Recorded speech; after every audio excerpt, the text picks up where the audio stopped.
आपकी IQ test करने के लिए मैं आपसे एक क्वेश्चन पूछता हूं, क्या लगता है इस दुनिया का सबसे टफेस्ट स्पोर्ट्स कौन सा है? अगर आप जिम के बारे में थोड़े से भी सीरियस है तो आप ये जरूर जानते होंगे कि दुनिया का सबसे टफेस्ट स्पोर्ट्स है बॉडी बिल्डिंग। तो ये वीडियो कंसिस्ट करती है उस हर एक चीज, हर एक इंफॉर्मेशन को जो आपको बॉडी बिल्डिंग के बारे में कभी भी जानने की जरूरत है। So let's learn body building under the Biraj concept of excellence. आखिर क्यों है बॉडी बिल्डिंग सबसे टफेस्ट स्पोर्ट्स? अब लोग कहेंगे इसमें बहुत ज्यादा एक्सरसाइज करनी है, बहुत ज्यादा ट्रेनिंग करनी है। बाकी हर स्पोर्ट्स में भी बराबर अमाउंट ऑफ स्ट्रेस, बराबर अमाउंट ऑफ आपको ट्रेनिंग करनी पड़ेगी और बराबर अमाउंट ऑफ आपको फिजिकल एक्टिविटी करनी पड़ेगी। यहां कुछ तो अलग होगा, वो अलग है कि यहां पे आपको अपनी जान को दांव पे लगाना है, क्योंकि आपको लेनी है स्टीरॉइड साइकिल। उसके साथ आपको खाना है ब्लैंक टट्टी जैसा खाना, वो भी एक बहुत ही लंबे टाइम यानी 5-6 मंथ्स के पीरियड्स के लिए। और उसके बाद आपको रिटर्न में क्या मिलेगा?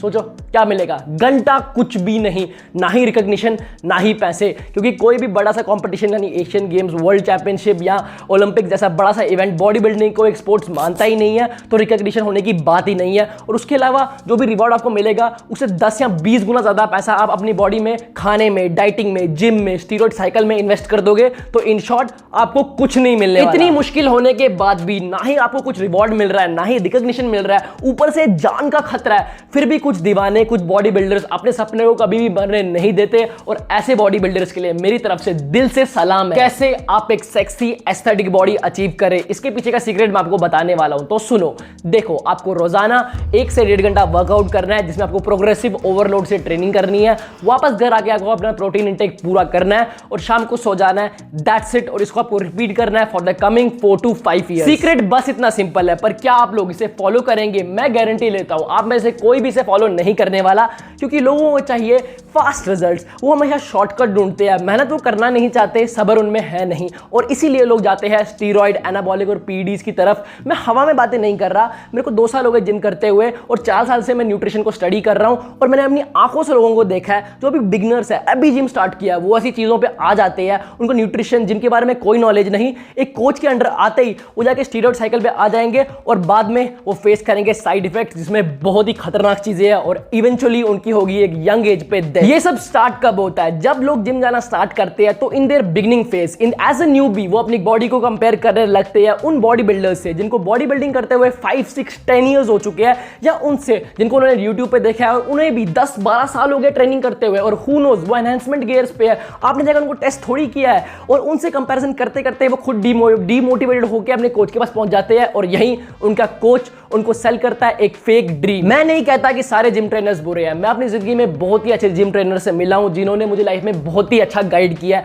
But at the end of the day we are humans, और जो ग्रीड है वो एक ह्यूमन नेचर है, और इसी के चलते इन लोगों को फंसा दिया जाता है स्टीरॉइड्स के झूठे जाल में। और मैं नहीं कहता इनको रिजल्ट्स नहीं मिलने वाले। As a newbie, as a beginner, आपको 3 मंथ्स बहुत ही अच्छे गेन्स दिखेंगे, क्योंकि आपने अपना नेचुरल पोटेंशियल अभी हिट नहीं किया है। 4 जुलाई 1996 को स्टीरॉइड्स के ऊपर एक स्टडी हुई, जिसमें एक ग्रुप ऑफ वॉलंटियर्स को 4 ग्रुप्स में डिवाइड कर दिया। पहले ग्रुप को ना ही ट्रेनिंग कराई, ना ही स्टीरॉइड्स दिए, यानी उनको कंप्लीटली नेचुरल रखा। दूसरे ग्रुप को नेचुरल रखते हुए कोई स्टीरॉइड गियर्स नहीं दिए, बट उनको ट्रेनिंग कराई। तीसरे ग्रुप को उन्होंने स्टीरॉइड्स दिए पर कोई ट्रेनिंग नहीं कराई, और फोर्थ ग्रुप को उन्हें स्टीरॉइड्स भी दिए, साथ में ट्रेनिंग भी कराई, और रिजल्ट्स बहुत ही ज्यादा शॉकिंग थे। पहले ग्रुप ने, जिसने ना ही स्टीरॉइड्स लिए ना ही ट्रेनिंग की, उसने 10 वीक्स की पीरियड में ऑब्वियसली कोई भी मसल मास गेन नहीं किया। सेकंड ग्रुप ने, जिसने ट्रेनिंग की पर कोई भी स्टीरॉइड्स नहीं लिए, उन्होंने over a period of 10 weeks gain किया 4.4 पाउंड्स ऑफ मसल मास।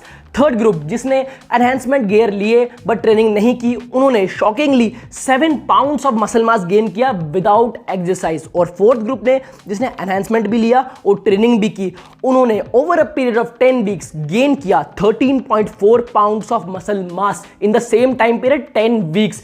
यानी स्टीरॉइड से उन्होंने 3 गुना मसल मास कैरी कर लिया। लेकिन यहां ये बात रुकती नहीं, इन्हें दिया गया था ओवर ओनली सिर्फ 600 मिलीग्राम ऑफ टेस्टोस्टेरोन पर साइकिल पर वीक, और बॉडी बिल्डिंग यूनिवर्स में 600 मिलीग्राम कुछ भी नहीं होता। मैं ऐसे भी बॉडी बिल्डर्स को जानता हूं जिन्होंने अपने पीक सीजन में 5000 mg ऑफ टेस्टोस्टेरोन भी लिया हुआ है। तो आप मसल मास गेन होने का साइकिल देख सकते हो उनमें कितना ज्यादा हुआ होगा। ये रिजल्ट्स तो आपको मिल रहे हैं, बट ऑन व्हाट कॉस्ट? आपको सावधान कर दूं, स्टीरॉइड्स लेने के बाद आपको दुनिया भर के साइड इफेक्ट्स होने वाले हैं, जिसमें है गंजापन, इनफर्टिलिटी यानी आप नामर्द बन जाओगे, गायनेकोमेस्ट्रिया, प्रीमैच्योर एजिंग, आप जल्दी बूढ़े हो जाओगे, साथ में high blood pressure, stroke, heart attack, clots in the heart, आपके मूड स्विंग्स बहुत ज़्यादा हो गया, आपका एग्रेसिव मूड बिहेवियर हो जाएगा, और साथ में ऑर्गेनोमेगाली, और इन सब चीज़ों को हम मेडिकल फार्माकोलॉजी से सप्रेस भी कर सकते हैं। पर गधे, ये सब साइन है जो बॉडी तुझे दे रही है कि अगर तू मुझे बचाएगा नहीं, मैं मर जाऊंगी, मैं मर रही हूँ, मुझे बचा ले। और अगर इसके बाद भी तू स्टीरॉयड साइकिल को कंटिन्यू करता है तो वही होगा जो हर किसी के साथ हुआ है आज तक, एक यंग एज में। What is the solution? अगर आप बॉडी बिल्डिंग सिर्फ इसलिए कर रहे हो ताकि आपकी जनरल हेल्थ मेंटेन रहे, आपको कोई बीमारी ना हो, या आप लड़कियों को इंप्रेस करना चाहते हो, उस केस में आपको कभी भी किसी भी केस में किसी के भी इन्फ्लुएंस के अंडर ना आकर भी आपको कभी भी किसी स्टीरॉयड साइकिल या कोई एनाबॉलिक्स की तरफ नहीं जाना है। क्योंकि बाइसेप का अगर 1 इंच छोटा रह जाएगा, चेस्ट 2 इंच कम बन जाएगी, बैक 2 इंच कम बन जाएगी, पर आप जिंदा रहोगे तो वही काफी है। तो आप स्टीरॉयड्स को इस केस में नहीं ले। और अगर आप बॉडी बिल्डिंग को एज अ करियर परस्यू करना चाहते हैं, इन दैट केस आपको बहुत ज्यादा केयरफुल रहना होगा। आपको एक मेडिकल प्रोफेशनल को कंसल्ट करना चाहिए किसी भी साइकिल पे आने से पहले। एक अच्छे कोच के पास जाना चाहिए जिसका ट्रैक रिकॉर्ड अच्छा है। आपको proper nutrition, proper guidance, proper training के अंडर ही काम करना चाहिए। आपको साइकिल लेने के बाद पीसीटी करनी चाहिए। अपने ऑर्गन्स को बचाने के लिए मल्टीविटामिन, फिश ऑयल जैसी ऑर्गन प्रोटेक्टिव पिल्स लेनी चाहिए।